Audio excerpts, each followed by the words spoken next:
నా పేరు చంద్రశేఖర్. సహోద్యోగుల అనలేను కానీ పూర్వ సహోద్యోగిని. సీతారాములు గారి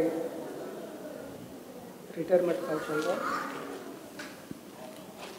డెంద మలరింప శ్రీమతి చంతనుండ పండుగ కాదే జీవితము, అట్లా సీతారాము గారి రిటైర్మెంట్ పండుగలాగా జరుగుతున్నది.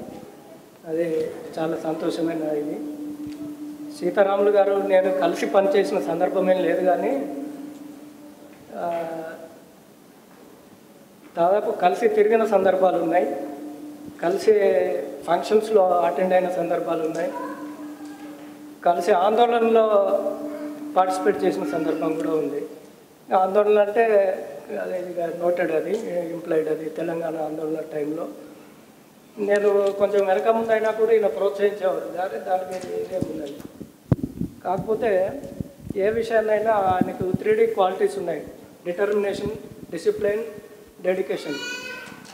అది ఆఫీస్ విషయంలో కానీ ఇంకేదన్నా బయట విషయంలో కానీ ఆ 3D క్వాలిటీస్ తోటి ఆయన ప్రతిదాన్ని, ఒకటి పక్కకు లా ఉంది, మళ్ళీ ఒక లాయర్గా దాన్ని లోతుగా చూసే అలవాటు బాగా ఉంది.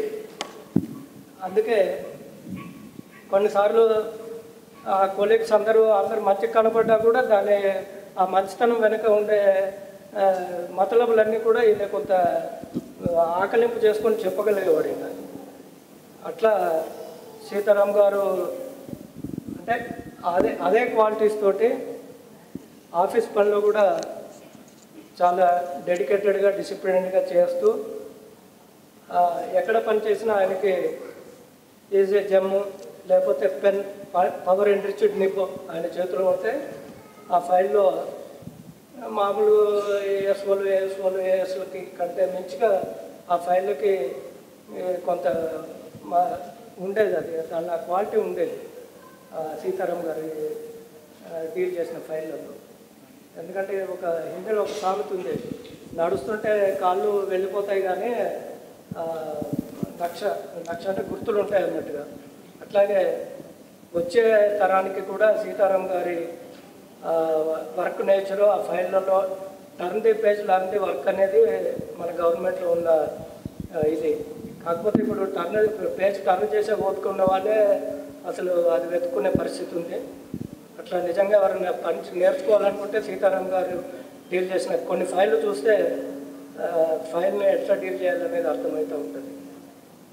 సో సీతారాం గారు ఆఫీస్లోనే కాదు, బయట కూడా మా అందరితో, ఎందుకంటే మాటల చేత భూపతులు మన్నన చేసి వరంబులెత్తురు, మాటల చేత దేవతలు మన్నన చేసి వరంబులెత్తురని, మాట వల్ల గొప్పతనాన్ని అందరితో మంచి మాట్లాడుతూ మేము కలిసి పని చేయకుండా మా అందరినీ ఫ్రెండ్షిప్గా చేసుకొని ఇప్పుడు రిటైర్ అయినాక కూడా ఆయనను మేము గుర్తుపెట్టుకుంటట్టు, మమ్మల్ని ఆయన గుర్తుపెట్టుకుంటట్టుగా ఉంది. ఎందుకంటే అపజయము నిన్ను నీకు పరిచయం చేస్తే విజయము లోకానికి పరిచయం చేస్తుందట. ఆయన సాధించిన విజయాలు, ఆయన మాట కూడా ఒకటి మంచి మాట కూడా ఆయన మా అందరికీ పరిచయం చేసింది. ఇక్కడ ఉన్న అందరికీ కూడా ఆయన నేచర్ తోటి ఇదైంది. ఇప్పటికే అప్పుడప్పుడు ఫేస్బుక్లో, వాట్సాప్లో చూస్తుంటాము. భాష మీద కూడా మంచి పట్టుంది, 2 భాషలలో. నేను కూడా అప్పుడప్పుడు నాకు భాషకు సంబంధించిన కొన్ని విషయాలు సీతారాం గారితో షేర్ చేసుకుంటూ ఉంటాను.